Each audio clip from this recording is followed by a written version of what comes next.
అరే సింహరావు బాబు ఇది జగన్మోహన్ రెడ్డి అంటే. అవసరం కోసం, ఆకలి కోసం చంద్రబాబు నాయుడు లాగా ఏటి కావాలంటే ఆ గడ్డి కట్టేటువంటి దిక్కులేని జన్మ కాదు ఇది. సింహం రాజశేఖర రెడ్డి కొడుకు, విజయమ్మ కొడుకు.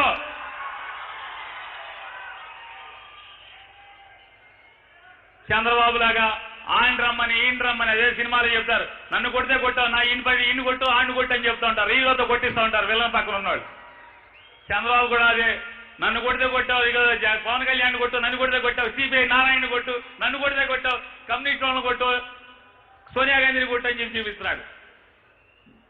మేమేమంటున్నా అంటే జగన్మోహన్ రెడ్డి మనుషులుగా, జగన్మోహన్ రెడ్డి అంటే పడిచేసేవాళ్ళంగా, అరే బాబు ఎందుకురా బాబు ఆయన పరిపాలన ఆయన చేసుకుంటాడు, జనం కోసం ఆయన బతుకుతాడు, మిమ్మల్ని ఒకడొకడు కొట్టేదాకా టైం వేస్ట్, అందరూ కలిసి ఒకసారి అన్ని చెత్త కింద కొట్టి పంపించేస్తాడు, ఎందుకు టైం దండగా అని చెప్తున్నాం.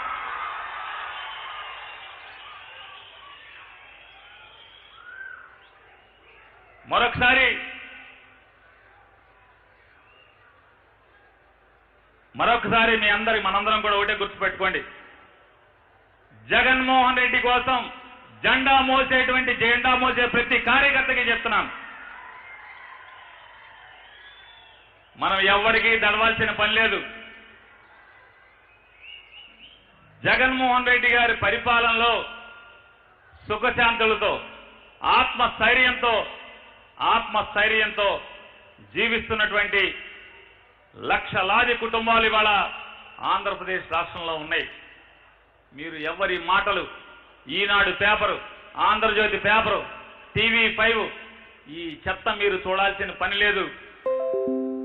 జగన్మోహన్ రెడ్డి గారిని కాసుకునేటువంటి బాధ్యతలో ఇప్పటికే లక్షలాది పేద మధ్యతరగతి కుటుంబాలు, బీసీ, ఎస్సీ, మైనార్టీకి సంబంధించినటువంటి కుటుంబాలు సిద్ధంగా ఉన్నాయి. నువ్వల్లా చేయాల్సిందల్లా ఒకటే, ఇక్కడ కూర్చున్నటువంటి జగన్మోహన్ రెడ్డి మనుషులందరూ చేయాల్సింది ఒకటే. వెనకటికి ఒక సామెత చెప్తారు, చేనులో ఒడ్లున్నాయి, కళ్ళంలో ఒడ్లున్నాయి, పోగేసుకుని సంచులో కట్టి బస్తాలో వేసి ఇంటికి తెచ్చే బాధ్యత వైఎస్ఆర్ కాంగ్రెస్ పార్టీ జెండా మోసే కార్యకర్తలందరిది అని చెప్పి మీ అందరికీ విజ్ఞప్తి చేస్తూ, అలాగే ఇవాళ మనలో చాలా మంది కార్యకర్తలు 3 ఏళ్ళైంది మమ్మల్ని ఎవడూ పట్టించుకోలేదు,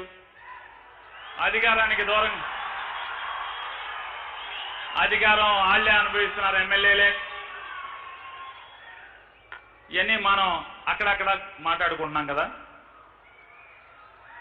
నేను ఒకటే మిమ్మల్ని అడుగుతున్నాను, ఒకే ఒక మాట, ఈడెవడు పేరు నాని, ఎవడీడు? జగన్మోహన్ రెడ్డి బీఫారం ఒకటి నా మొహాన పడేస్తే, నేను వెళ్ళి బీఫారం ఆర్టీఓ ఆఫీసులో పడేస్తే జనం ఎమ్మకుత్తుడు గుద్ది ఫ్యాన్ గుద్ది మీద గుద్దితే ఎమ్మెల్యేగా అసెంబ్లీలో వచ్చి పడ్డాను. ఇప్పుడు నేను ఎవరిని? జగన్మోహన్ రెడ్డి గారు నా మీద దయదలిచి అరే మనవడ్రా నానిగాడు అని చెప్పి అక్కడ నుంచో పెడితే, జగన్ మీద ప్రేమతో మీరు జెండా మోసిన కష్టం, మీరు చెమటోడ్చి ఇల్లు తిరిగి జగన్మోహన్ రెడ్డి గారి మీద ప్రజల్లో కలగజేసినటువంటి విశ్వాసం నన్ను ఎమ్మెల్యేం చేసినాయి.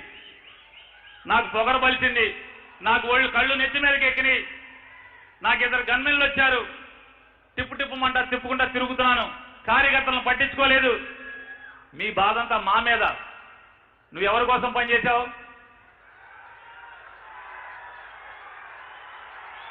నా కోసం పనిచేశావా? నాలాంటి వాళ్ళు వస్తుంటారు పోతుంటారు, నాలాంటి వాళ్ళ గురించి నీకెందుకు రా బాబు, జగన్ కోసం పనిచేయండి.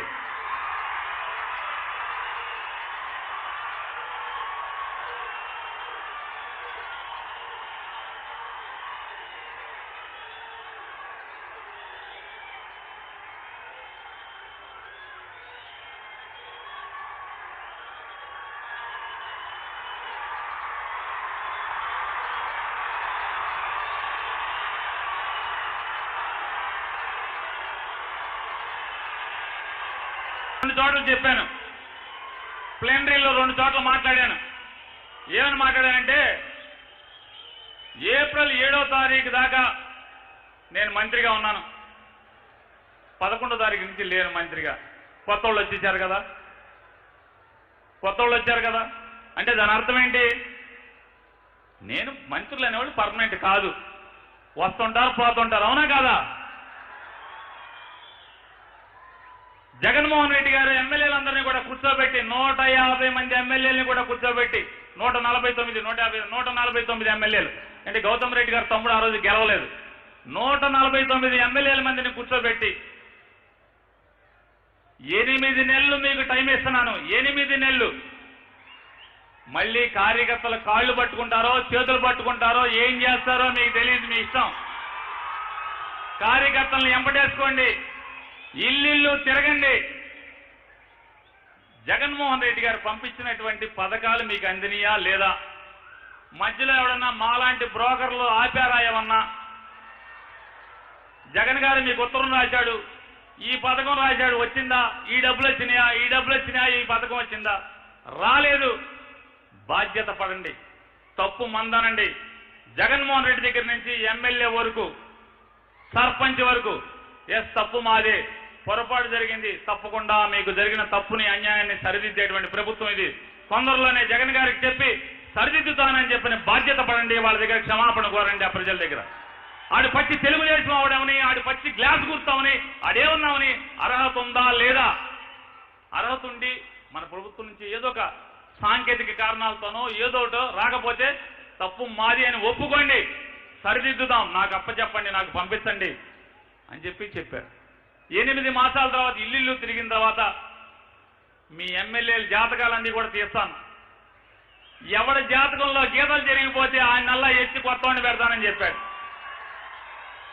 దీన్ని బట్టి ఏమర్థమైంది మీకు? ఏమర్థమైంది? మొన్న ఏప్రిల్ 11వ తారీఖుతో నా బట్టి మీకేమర్థమైంది? మంత్రులు శాశ్వతం కాదు. ఇప్పుడు ఏమర్థమైంది? జగన్ గారి మాట వల్ల ఎమ్మెల్యేలు కూడా శాశ్వతం కాదు. జనం గుండెల్లో, కార్యకర్తల గుండెల్లో ఎవడుంటే ఆడిన ఎమ్మెల్యే క్యాండిడేట్.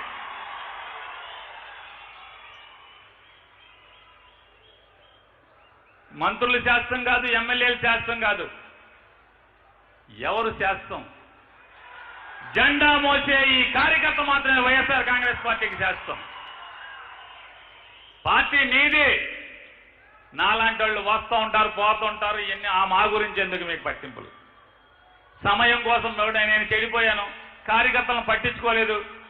వెయిట్ చేయండి, టైం ఉంది. జాతకాలు చూసే టైం ఉంది కదా. జాతకాలు చూసే టైం దాకా ఓపిక లేకపోతే ఎట్టగా? నువ్వెవరు మనిషివి? జగన్ మనిషి. జగన్కున్న లక్షణం ఏంటి? భూదేవంత సహనం లేకపోతే, తనకున్నటువంటి ఆత్మస్థైర్యం లేకపోతే, ఒక దుర్మార్గురాలు భారతదేశంలో ప్రతి రాజకీయ నాయకుడిని గడగడలాడిస్తే, ఆ రాజకీయ నాయకుల్ని ఆ రాళ్ళని గడగడలాడిస్తూ ఎన్ని కుట్రలు చేసినా చంద్రబాబుతో కలిసి 16 మాసాలు జైల్లో మగ్గదీసిన అడుగుకి వెనక దగ్గల జగన్ అంటే తగ్గేదేలే.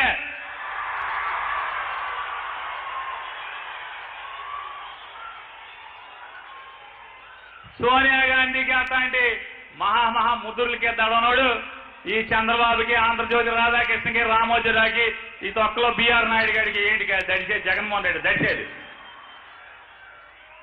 ఇంకా బుద్ధి జ్ఞానం రాకపోతే ఎట్లా బాబు మీ నలుగురికి?